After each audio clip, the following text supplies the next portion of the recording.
Have you ever had that feeling deep in your gut that something is just off? That little voice in the back of your head screaming at you to run? I had that feeling once.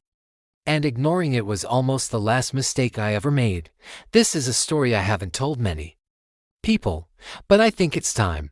It was a Tuesday night, around 11 p.m. I was leaving a friend's place in a part of town I didn't know very well. My phone was on its last legs, maybe 5% battery, so I quickly ordered an Uber. A silver sedan, 4.8-star rating, driver named Michael. Seemed perfectly normal. The app said he'd be there in 3 minutes. And sure enough, a silver car pulled up right on time. I hopped in the back, said hi, I'm heading to Oak Street, and put my dying phone in my pocket to save the battery. The driver, a middle-aged guy, just grunted in response. The first red flag. Usually, they confirm your name or destination, but I was tired and just wanted to get home. So I brushed it off. We pulled away from the curb, and I started looking out the window, watching the city lights blur by. After a couple of minutes, I realized we weren't heading towards the freeway, which was the quickest route.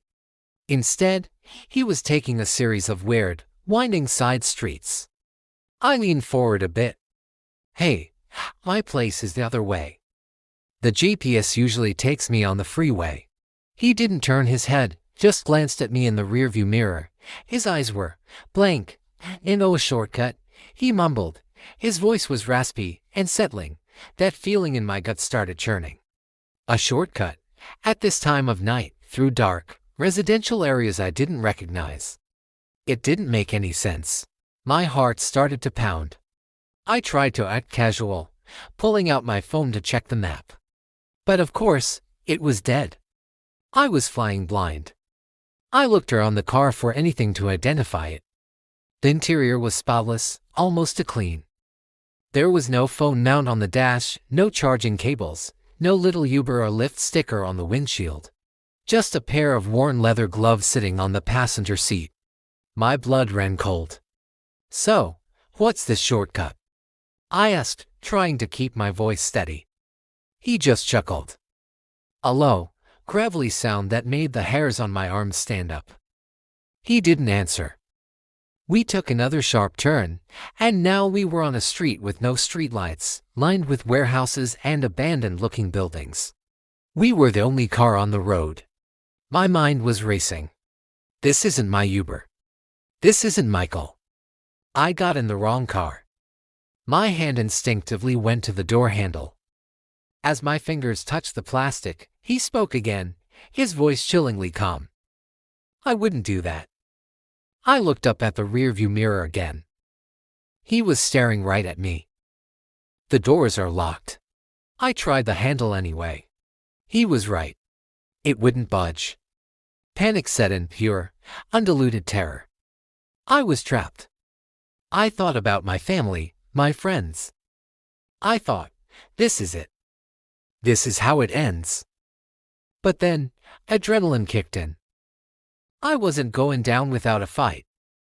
As he slowed down to turn into a dark, empty parking lot, I made my move. I didn't scream. I didn't cry.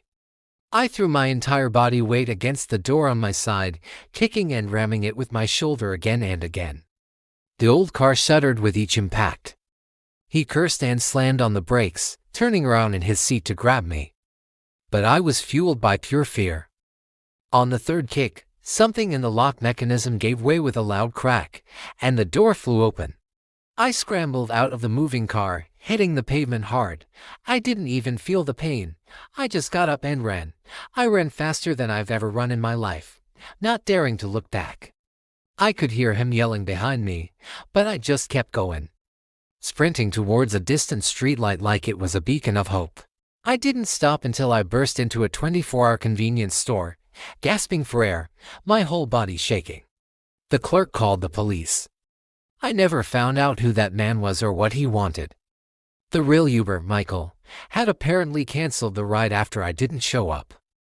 I had gotten into a random silver car that just happened to pull up at the exact same moment. The police took my statement, but without a license plate, there wasn't much they could do. So now, I triple-check the license plate. I ask the driver for my name. I share my ride status with a friend. I learned the hard way that you can never be too careful. Always trust that little voice in your head. It might just save your life. Thanks for listening to my story. Stay safe out there, and remember to look out for each other. If you have a creepy rideshare story of your own, I'd be interested to hear it in the comments. Don't forget to like and subscribe for more content. See you next time. This happened a few years ago when I was driving for Uber part-time to make some extra cash. It was a pretty typical Saturday night, around 1 a.m., and I got a ping for a pickup from a residential neighborhood. The kind of quiet, tree-lined street where nothing much ever happens. Or so I thought. When I pulled up, the guy who got in was, well, a little odd. He was probably in his late 30s, dressed in a slightly rumpled suit, and he just had this intense and settling stare. He didn't say hello, just confirmed his name and the destination, which was another residential area about 20 minutes away. As I started driving, the silence in the car was heavy. I tried to make some small talk, coming from a party or long night. Standard Uber driver stuff. But he just gave these one-word answers, no, yes, without ever taking his eyes off me in the rearview mirror. I started to feel a little creeped out. The way he was looking at me wasn't just observant, it felt like he was studying me, analyzing me. I turned the radio up a bit, hoping the music would break the tension, but it didn't help. His stare was just burning into the back of my head. About 10 minutes into the ride, he finally spoke. He asked, "Do you live alone?" My blood ran cold. That is not a normal question to ask your Uber driver. I immediately lied, no. I live with my boyfriend. I tried to sound casual, but my heart was hammering against my ribs. He just nodded slowly, still with that same unnerving gaze. Then he asked, "What's his name?" Again, super weird. I made up a name on the spot. It's Mark. He didn't say anything for another minute, and the silence felt 1,000 times worse now. The GPS was telling me to turn onto a dark and lit side street to get to his destination. My gut was screaming at me not to do it. The street was lined with woods on one side and only a few houses set way back from the road. I decided to ignore the GPS and stick to the main, well-lit road. The guy immediately noticed. "You missed the turn," he said, his voice flat but with an edge to it. I replied, "Oh, sorry, this way is a bit faster. Sometimes the GPS gets it wrong." It was a total lie, but what else could I say? He just said, "No. Turn around." At this point, I was in full-on panic mode. I said, "Look, we're almost there. It's just another minute or two this way." But he was insistent. I said, "Turn around. Go back to that street." My hands were shaking on the steering wheel. I knew I couldn't go down that dark road with him. I decided to end the ride right there. I pulled over under a bright street light, turned on my hazard lights, and said, "I'm sorry, I don't feel comfortable completing this ride. The ride is over. You need to get out of my car now." He just sat there for a second, staring at me. The look on his face was pure anger. Then, he slowly opened the door, got out, and slammed it so hard the whole car shook. He stood on the sidewalk, just watching me. I didn't wait to see what he would do next. I hit the gas and sped away, not even looking back until I was several blocks away. I immediately reported him to Uber and sent them the dashcam footage. They were great about it and banned his account right away. But I'll never forget that feeling of pure terror. I stopped driving late nights after that.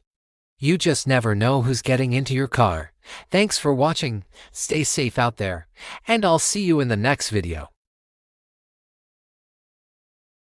This story is about the time I got into an Uber that I thought was mine, and it almost became the last ride I ever took. It was a few years ago. I was out with friends, and it was getting late, around 2 a.m. I did the responsible thing and called an Uber to get home. My phone was almost dead, but I saw the car pull up. It matched the make and model, a black sedan, just like the app said. So, I hopped in the back seat. I told the driver my address, and he just nodded. I was tired, leaning my head against the window, not really paying attention. We drove for about 5 minutes in complete silence. Then, I got a notification on my phone. It was a text from my actual Uber driver. "I'm outside." My heart dropped into my stomach.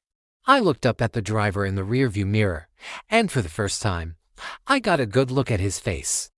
He wasn't the person from the app. His eyes met mine in the mirror, and he had this cold, unnerving smile. I froze. I was in the wrong car.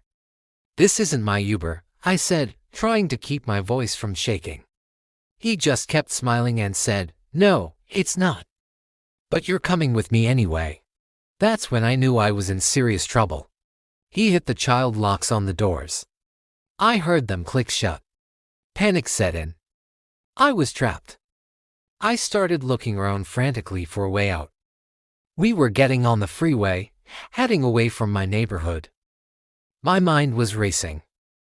I remembered my dad teaching me self-defense, and one thing he always said was, never let them take you to a second location. I knew I had to get out of that car, no matter what. I tried to reason with him. I said, "Please, just let me go. I'd give you all my money." He just laughed. It was a terrifying, hollow sound. He said, "I don't want your money." My blood ran cold. The car was speeding up, and the city lights were starting to disappear behind us. We were heading into a more industrial, deserted area. My phone was at 2% battery. I had one shot. While he was distracted by a turn, I quickly and quietly dialed 911. I couldn't speak, so I just left the line open, hoping they could trace the call or at least hear what was happening. I shoved the phone deep into my purse so he wouldn't see it. It was my only lifeline. Then I had an idea. I started coughing violently, pretending I was having a severe asthma attack. I gasped for air, clutching my chest, making a huge scene. "I can't breathe," I wheezed. "I need my inhaler." "It's in my bag." "Please, pull over." He glanced back, annoyed at first, but my acting must have been convincing. I was making so much noise, thrashing around, that he was getting flustered. He cursed under his breath and finally pulled over to the shoulder of a dark, empty road. The second the car stopped, I knew it was my only chance. The child locks were on, but what he didn't know was that in some cars, if you pull the handle twice, it overrides the lock. I yanked the door handle once. Nothing. I pulled it again hard. It clicked open. I threw the door open and scrambled out of the car without a second thought. I didn't even grab my purse. I just ran. I ran as fast as I could into the darkness, away from the road. I could hear him yelling behind me, the car door slamming shut. I didn't look back. I just kept running through a field, tripping and falling, but getting back up every time. Adrenaline was pumping through me like I've never felt before. After what felt like an eternity, I saw the flashing lights. The 911 operator had traced my phone. The police found me hiding in a ditch, covered in mud and scratches. But safe, they eventually caught the guy. It turned out he had a history of similar crimes. He wasn't even an Uber driver, he just preyed on people late at night who weren't paying attention. That night changed my life forever. Now, I never get into a rideshare without checking the license plate, asking the driver's name, and confirming they know my name. It takes 5 seconds, and it could save your life. Please, always double check, stay aware of your surroundings and trust your gut instinct. If something feels off, it probably is. Thank you for listening to my story. I hope it serves as a reminder to always be careful, stay safe out there, and please subscribe for more stories.